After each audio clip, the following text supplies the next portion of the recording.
no sea ofensivo. Eso me molestó. Bien, perfecto. Bueno, perfecto. Saldado ese tema, o saldado no, digamos, bueno, habiendo ya abordado esa cuestión, nos había quedado pendiente en esta aventura que nos hemos propuesto de explorar el pensamiento económico de los próceres latinoamericanos. Hablamos de Belgrano, hablamos de San Martín. No.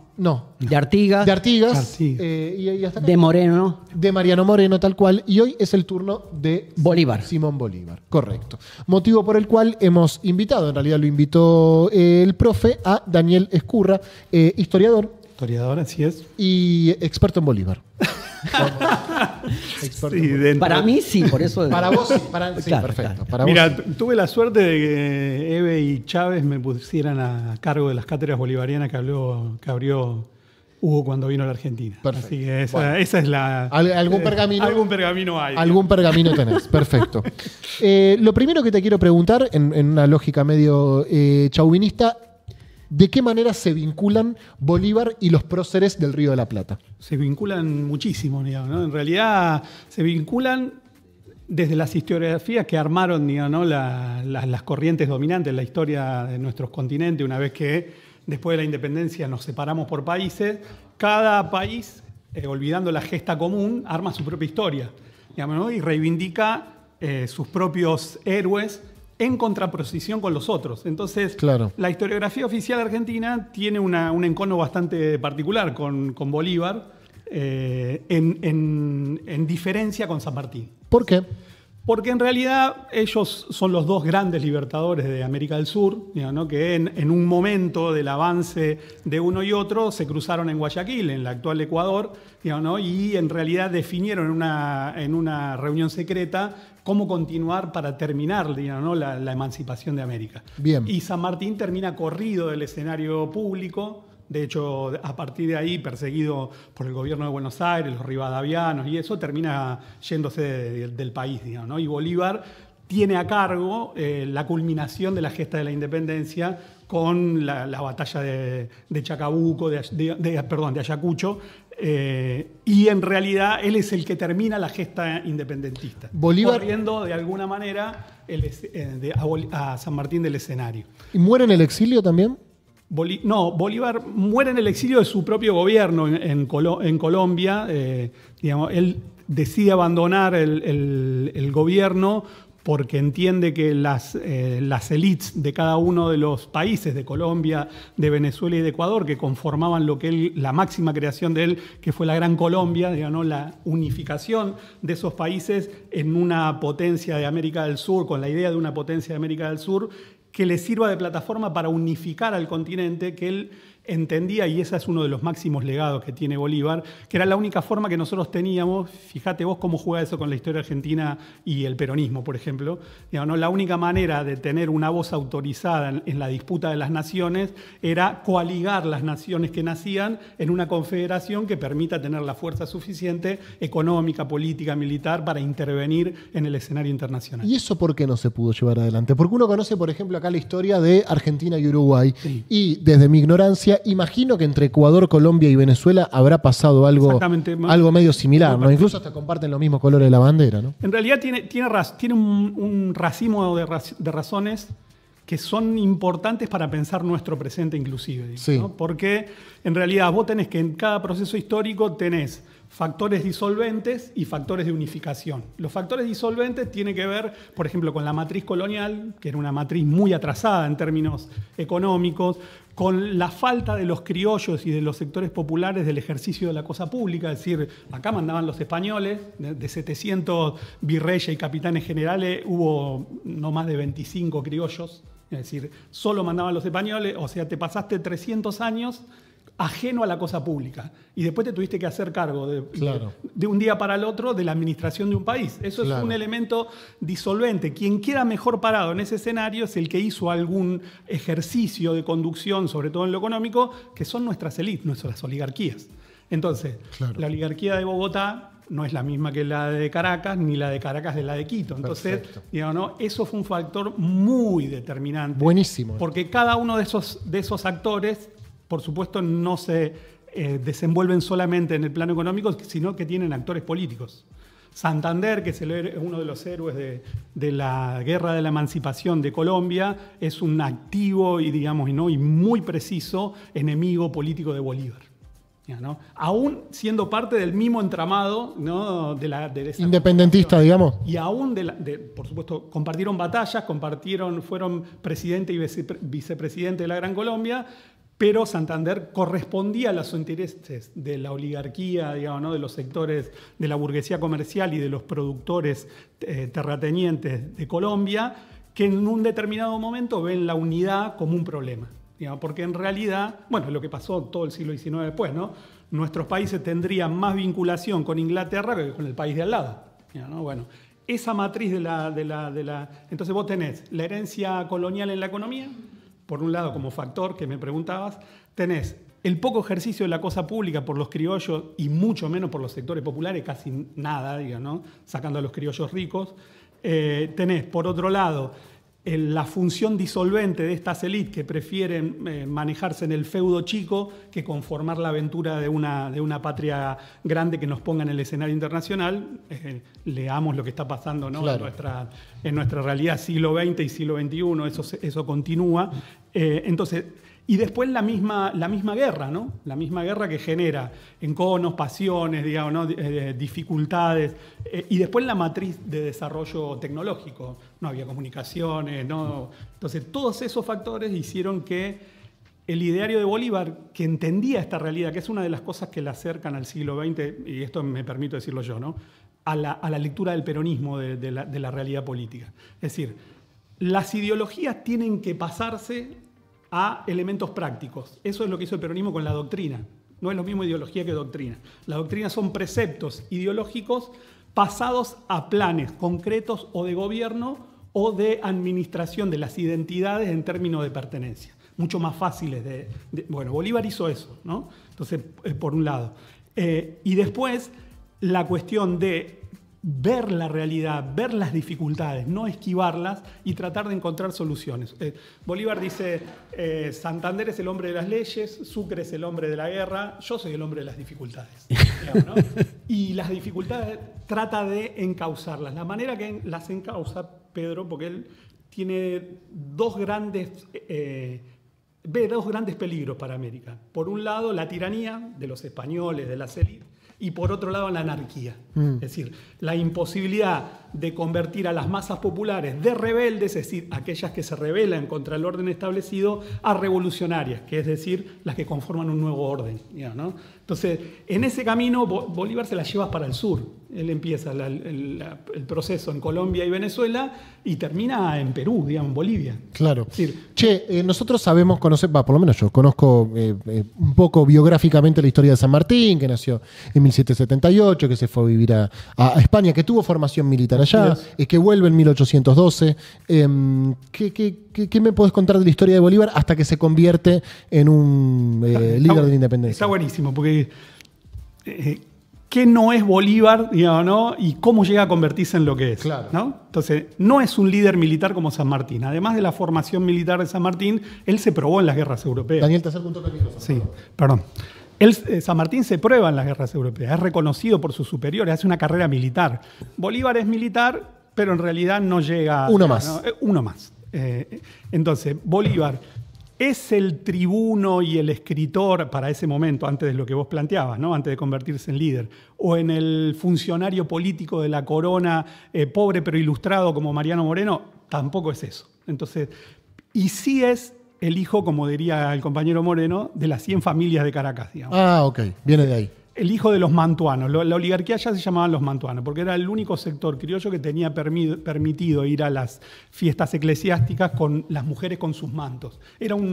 Los grandes terratenientes de cacao, digamos, ¿no? Azúcar, eran 100 familias. Bolívar era hijo de esas 100 familias, digamos, ¿no? Entonces, no era un líder militar, no era un ideólogo de la revolución, como va a ser Mariano Moreno después, y tampoco... Un Güemes. un poquito más rico que Güemes, digamos, ¿no? Es decir, un poquito bastante más rico.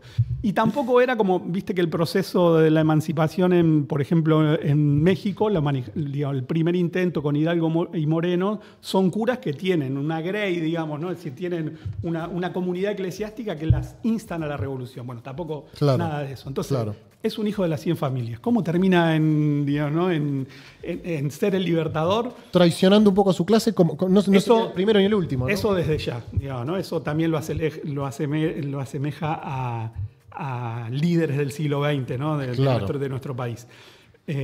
Pero hay dos elementos que son fundamentales. Ahí Rodó, que es un pensador del siglo XIX, dirá, Bolívar es el barro de América atravesado por el genio. Ahí es donde se cruzan.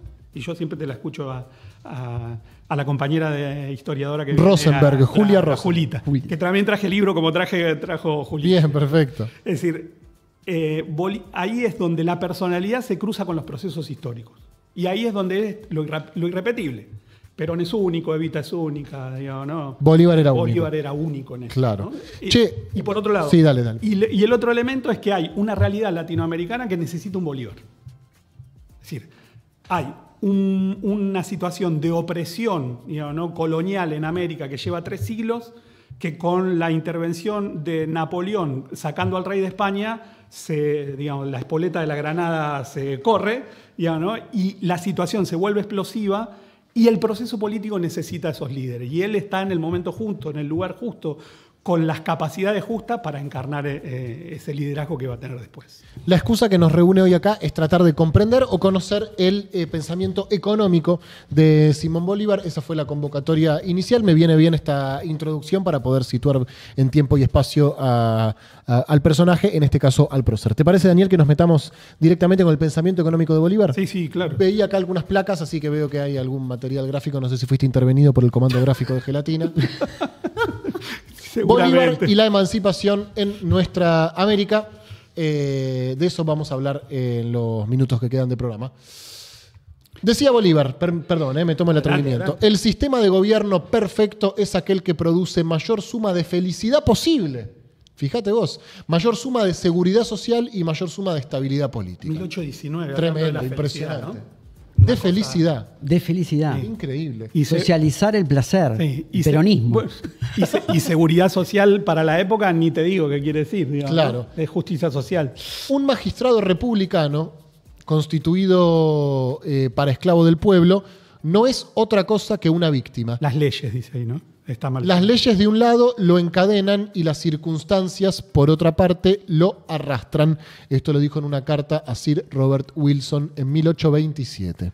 ¿Por qué trajimos esa frase? ¿Por qué?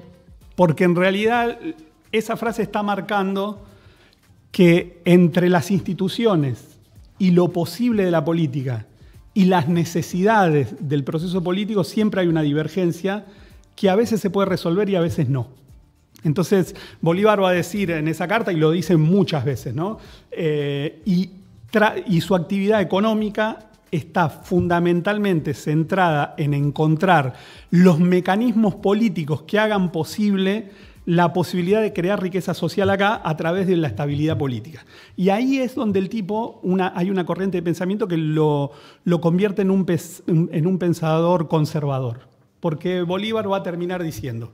¿Te acordás que te dije anarquía y tiranía? ¿No? Que él temía la tiranía y la anarquía. La anarquía son los procesos sociales sin control, digamos, ¿no? Entonces, él dirá, para evitar esto, en un medio donde las relaciones sociales de producción son muy primitivas, donde el poder político está fraccionado, donde las élites tienen apetitos económicos en contra de nuestra singularidad, donde las élites locales están más dispuestas a entregar al país, bueno, esto no es ninguna novedad, ¿no? Que en conformar procesos de integración, bueno, ¿cómo resolvemos esto en términos políticos? Y él va a decir algo que se dijo mucho en el siglo XX, en términos económicos, resolvámoslos en términos políticos porque no hay otra manera. Claro. Los niveles de atraso económico de la Argentina y de América Latina en su conjunto no pueden ser resueltos en la vinculación con la nueva potencia hegemónica que aparece cuando nosotros nos independizamos, que es Inglaterra, en clave de un proceso económico solamente virtuoso. Claro. Si no hay una conducción política que pudiera llevar eso hacia irradiar, como dice, ¿no?, la felicidad a las mayorías de América Latina y en este caso de la Gran Colombia, que es para lo que él pensaba. Entonces, su plano económico está atravesada por esa idea de construir las herramientas políticas de estabilidad, ¿no?, para poder digitar la dinámica económica y la vida de los actores para convertir esa anarquía en una comunidad, ¿no? Porque recién, vos fíjate que nuestros países están naciendo, ¿no? Estamos conformando aún nuestra propia identidad. Entonces, en ese contexto, él supedita lo económico a la concreción de herramientas políticas. ¿Qué fue lo más al sur que llegó Bolívar, che? A Bolivia, digamos, ¿no? A Bolivia. Ok. Ahí es donde se ve, hay otro punto con nuestra élite, ¿no? En aquel momento Alvear y otros se juntan con él y le dicen, che, a nosotros vos liberaste Perú, llegaste hasta Perú, estás en Perú, sos el dictador de Perú, le ponen ese título, digamos, porque en realidad Bolívar decía que en Perú se juntaban las dos cosas peores para un régimen político: esclavos y oro. Entonces él decía, si no ponemos mano firme acá, esto se nos va a la miércoles, ¿no? Entonces conforma un gobierno muy centralizado porque los enemigos de la revolución están todos ahí.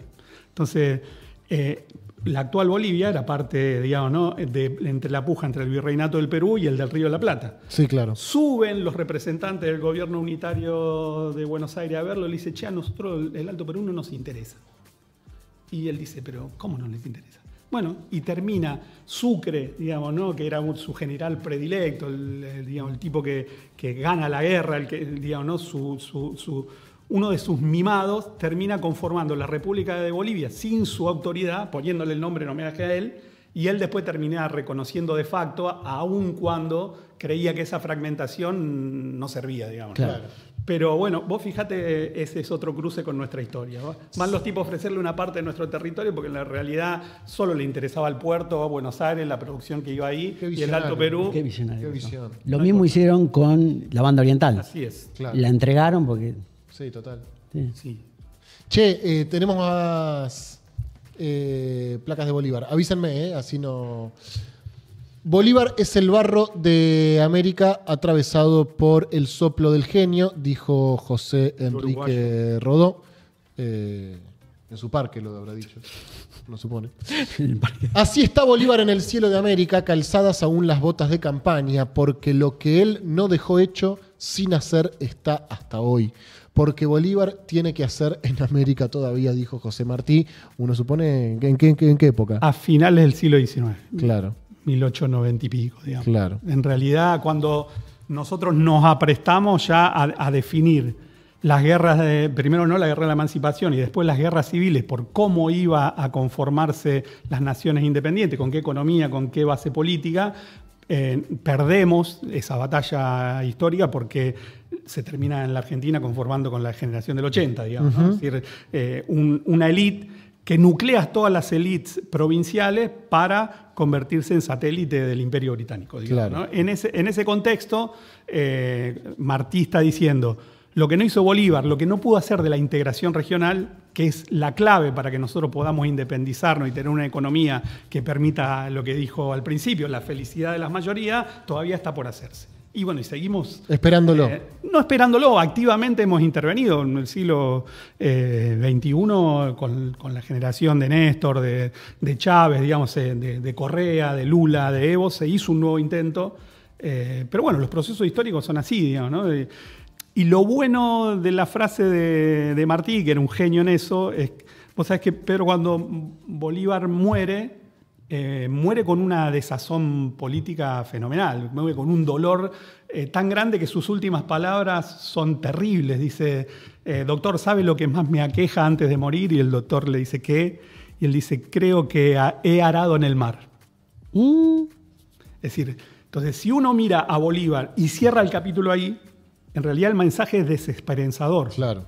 Pero en realidad lo que está diciendo Martí 60 años después, 50 años después, es, che, tranqui, porque acá los procesos históricos son más largos. Y sí, acá estamos todavía. Y acá estamos todavía. Y está bueno que estemos, digamos, ¿no? Sí. Porque en realidad cuando no estás, es porque no hay más posibilidad de transformación. Y en Claro. América Latina podemos ganar, podemos perder, digamos, no podemos tener situaciones complejas como esta, pero todavía nada está dicho que los procesos históricos están cerrados. Che, ¿qué más podemos decir del pensamiento económico de Bolívar? ¿Qué nos podés contar? En realidad, él parte, como bien dijiste vos, como un hijo de la oligarquía, digamos, un tipo que se desdice. Él tiene 3 o 4 etapas, ¿no?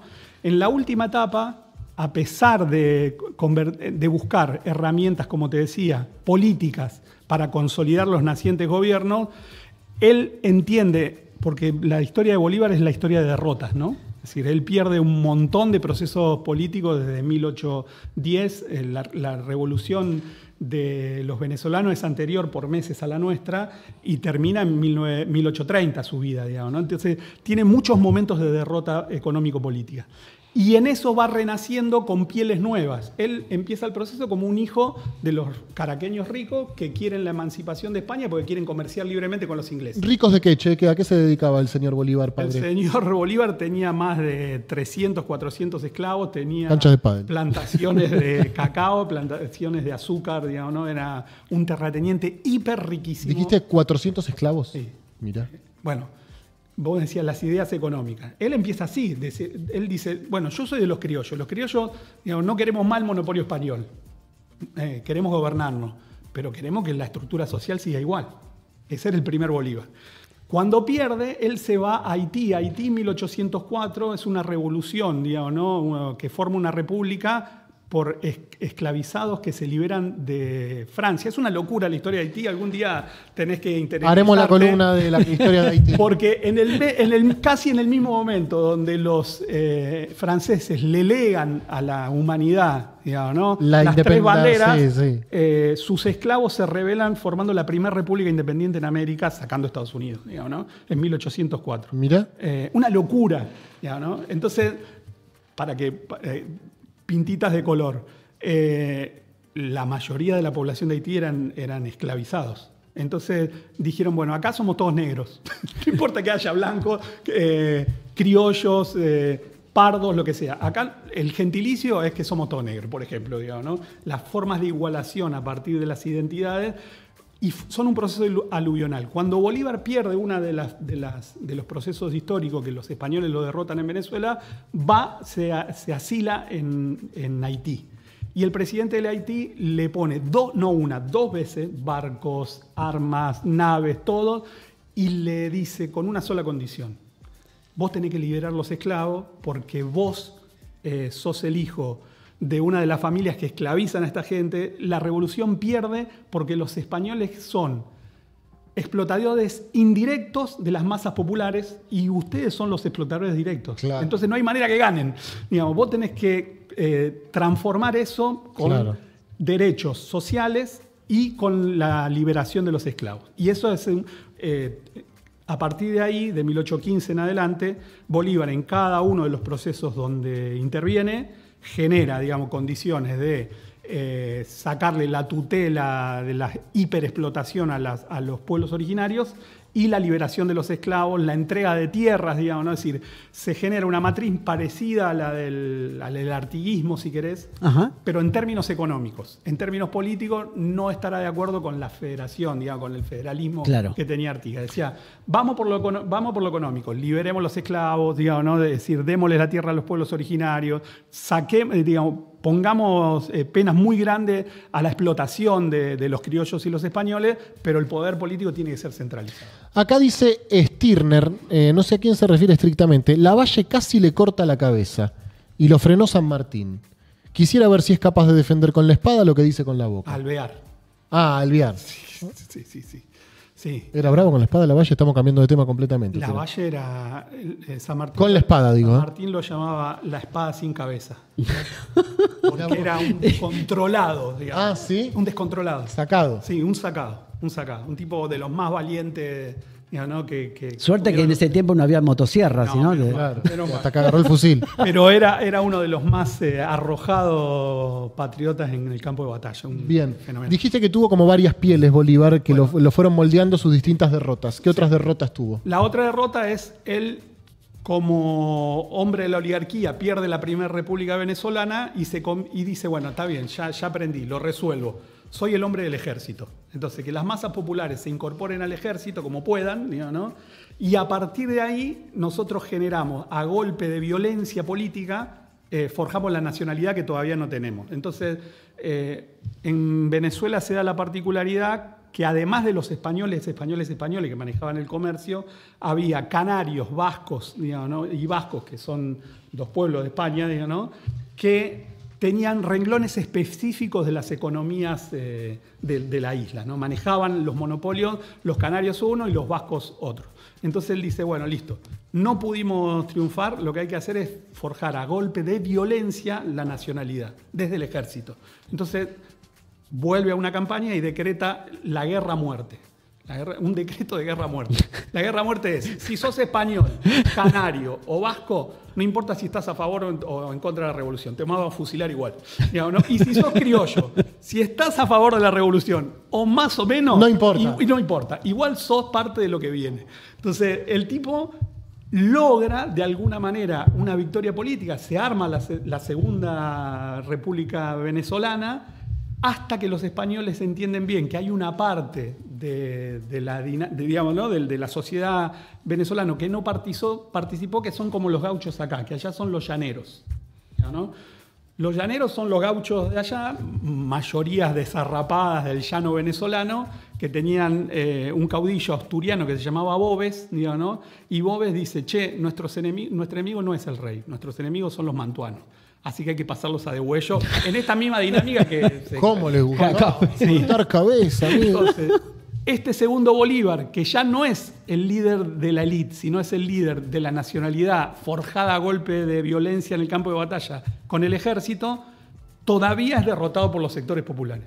Boves alza a los llaneros, entra en Caracas un desastre y Bolívar se tiene que ir. Digamos. Ese es otro de las pieles de Bolívar. Pasa del hijo de los mantuanos al que forja la nacionalidad con las herramientas del ejército, y después el tercero es el que te decía, el que entiende lo que él llamó la guerra de colores, que no es otra cosa que la lucha de clases expresada, digamos, ¿no? en las etnias que tenía la compleja sociedad venezolana, y que entiende que sin incorporar esos sectores a la lucha política no hay manera que la revolución triunfe. Ese es el tercero. El tercero, el león herbívoro. Sí, y para eso, como te decía, económicamente tratemos de tercera posición, ¿no? Negociemos con los norteamericanos y los ingleses, digamos, el reconocimiento de la naciente república, démosles alguna concesión, reservémonos el poder político, y a partir de ahí él decía, hay tres elementos que nos van a hacer una república. Mirá lo que plantea, ¿no? En términos políticos. Plantea una presidencia vitalicia. Maestro. Es decir, che, ¿qué es esto de que, bueno, pasémoslo al siglo XXI, cada 4 años tenemos que elegir presidente y tenemos que empezar de nuevo, y los chinos que tienen 3.000 años te dicen, che, pero yo trato con vos y en 4 años tengo que tratar con otro. Me volvés loco. Me volvés loco. Bolívar dice, yo soy republicano, ¿no? Pero bueno, esto, no ideológico. Doctrina. La doctrina dice que en América necesitamos estabilidad. La estabilidad se logra con un ejecutivo fuerte, que después serán en los movimientos nacionales del siglo XX los que conducen el proceso, ¿no? Sí, podemos tener presidente, pero en los países donde hubo movimientos nacionales, el que conduce la nación es el líder del movimiento nacional. Bueno, el propio Alberdi decía que acá necesitábamos reyes con el nombre de presidente. Bueno, eso lo hace él. Entonces dice, la presidencia es vitalicia. La elige los actores, pero presidencia vitalicia. Como la Corte Suprema. Claro. Pero va más allá y dice, che, aprendamos de los europeos la estabilidad. Digamos, abramos el Congreso, digamos, el diputado, que participen mayoritariamente para los cánones de la época, ¿no? El voto era censitario, que quiere decir que vos votabas si tenías propiedad, si no tenías propiedad no votabas. Quedaba una parte de las clases populares, pero eso es en todos lados, salvo en la locura que generó Artigas, digamos. Claro. ¿No? Entonces decía, pero generemos una piedra de sostenibilidad política, que es el Senado hereditario. Él dice, che, nosotros 300 años no condujimos nada, no sabemos nada de la administración pública. Tengo las frases de acá, qué sé yo. Necesitamos una clase política que no tenemos. Entonces forjámosla convirtiéndola en hereditaria. Entonces, Qué osado. que generemos una escuela de gobierno que forme a los hijos de los que hoy son senadores para que eso sea la piedra de toque donde las necesidades de las masas populares de nuestros países, digamos, no se lleven puesto el sistema político. Y el tercer elemento es, hoy, vuelvo a Perón, ¿no? Hoy tenemos masa, no tenemos ni comunidad, ¿no? Te lo estoy traduciendo a Bolívar, ¿no? Tenemos masa, no tenemos ni comunidad ni ciudadanos, necesitamos educación. El tercer elemento que lo emparenta a alguno de los próceres del siglo XIX argentino es hay que generar las condiciones para educación masiva del pueblo, para que el ejercicio de la ciudadanía no sean derechos retóricos y aéreos, sino que sean efectivos. Para ir terminando, circuló mucho el nombre de Perón, conocemos su inclinación sanmartiniana, su inclinación sarmientina también. ¿Qué decía Perón de Bolívar?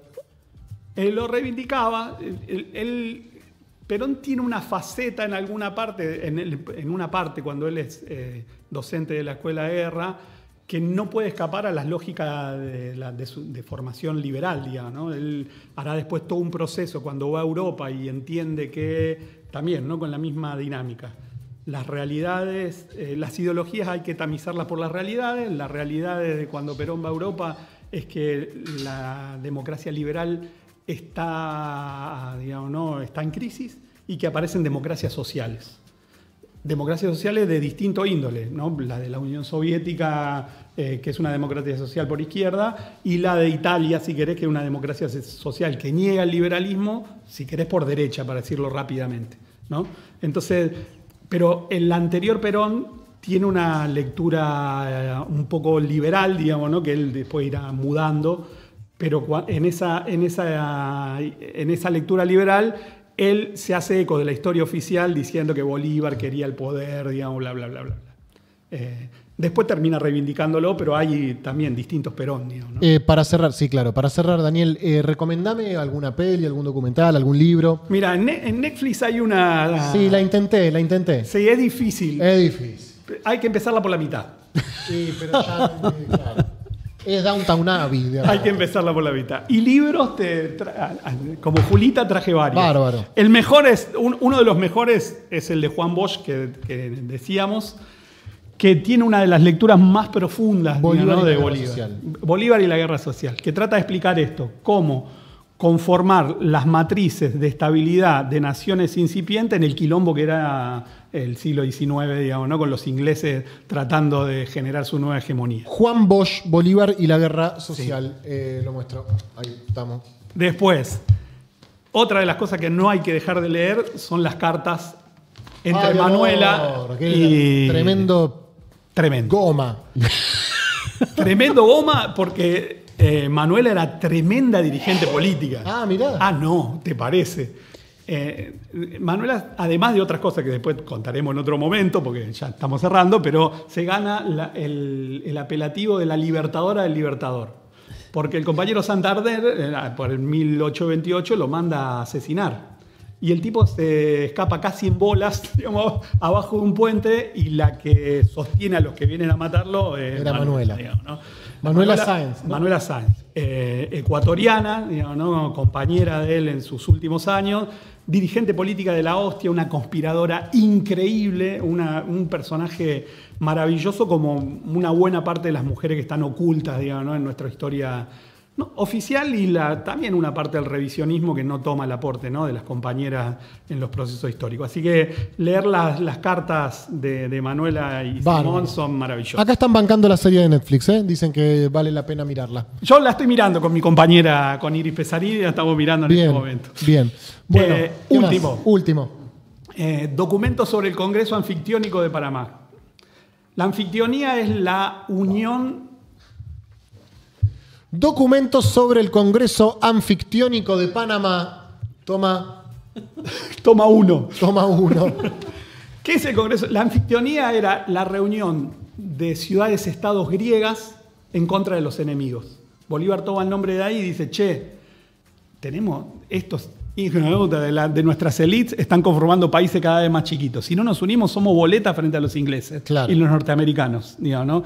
Que ve a mediados del siglo XIX Una frase que te la leo porque es maravillosa. Y con esto cerramos. Dale. Los Estados Unidos parecen destinados por la providencia para plagar la América de miseria en nombre de la libertad. ¿Eso dijo quién? Bolívar. ¿En qué año? 1830. Antes de 1830. Antes de 1830. No. Che, me parece para ahora, ¿no? Es para ahora. Y esto también es para ahora. Esto es el ABC de Perón. Mierda. Digamos, ¿no? Es conformar las naciones. Dice, bueno, los procesos políticos no se pueden volver para atrás. Las naciones ya están conformadas. Bueno, si no las unificamos en una confederación, estamos muertos. Bueno, es el ABC. Unidos o dominados.